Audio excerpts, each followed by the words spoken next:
Bonjour tout le monde, c'est Monsieur Olofsson. Le but de cette vidéo, c'est de vous montrer comment accéder à mon groupe Google pour le cours d'histoire. Donc, pour commencer, ce que vous allez faire, c'est utiliser le lien suivant que je vais vous fournir également sur papier et dans la description du vidéo en bas. Donc, lorsque vous entrez l'adresse suivante dans votre barre d'adresse, ça va vous apporter un écran comme ça. Maintenant, qu'est-ce que vous devez faire, c'est sign in avec votre compte Google. Ça va vous apporter à cet écran ici, un écran que vous connaissez. Lorsque vous entrez votre courriel, votre mot de passe de votre compte Google, puis vous êtes login, vous allez avoir un écran comme ça.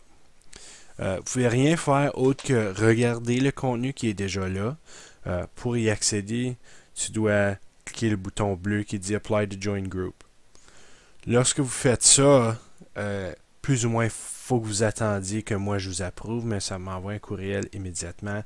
Donc moi, je vais être prêt pour accepter les nouveaux membres le plus vite que possible. Lorsque vous êtes abonné au groupe, vous allez avoir un écran comme ça. Puis en passant, si ça prend une seconde, si vous êtes accepté, puis encore, cet écran ici, vous n'avez seulement que retaper l'adresse dans votre barre d'adresse. Pesez Enter, ça va rafraîchir votre écran. Donc, lorsque vous êtes accepté au groupe, là, vous cliquez sur le bouton rouge, Post a question. Puis là, ça vous permet de me poser des questions par rapport au test. Pour autre chose aussi, mais pour nos besoins aujourd'hui, ça va être pour le test. Donc, si tu as une question, exemple, par rapport à la propagande, tu peux m'écrire.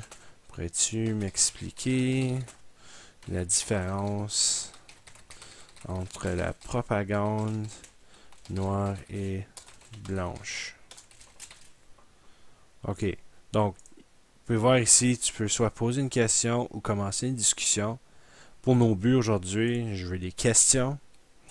Puis là, tu peux écrire quelque chose dans le cadre de la question comme je ne comprends pas la différence.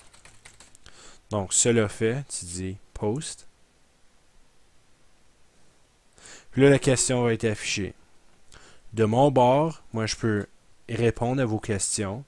Puis si tu n'es pas satisfaite avec ma réponse ou tu comprends pas encore, tu peux poser d'autres questions. Puis là, on peut avoir un genre de discussion jusqu'à temps que tu comprends. Puis pas juste ça, les autres élèves de la classe peuvent voir ce que tu as écrit. Puis ils peuvent apprendre de ta question. Puis si eux autres ils ont leurs propres questions, ils peuvent me les poser. Moi, je vais répondre. Donc, évidemment, moi, je veux utiliser ce groupe ici, pas seulement pour le test, mais pour toute autre chose, question par rapport à votre projet, quoi que ce soit. Donc, n'hésitez pas d'utiliser le groupe ici pour plus ou moins me questionner lorsque vous êtes perdu. Seule affaire avec ça, c'est pas comme je vais être à l'ordinateur 24 heures sur 24. Donc, je peux pas toujours répondre à vos questions la minute que vous la posez. Mais de temps en temps, moi, je vais m'installer, répondre à vos questions. C'est pour assurer que même si je suis pas en salle de classe, je peux quand même répondre à vos questions sans que vous soyez trop perdu. Donc, merci. Bonne étude.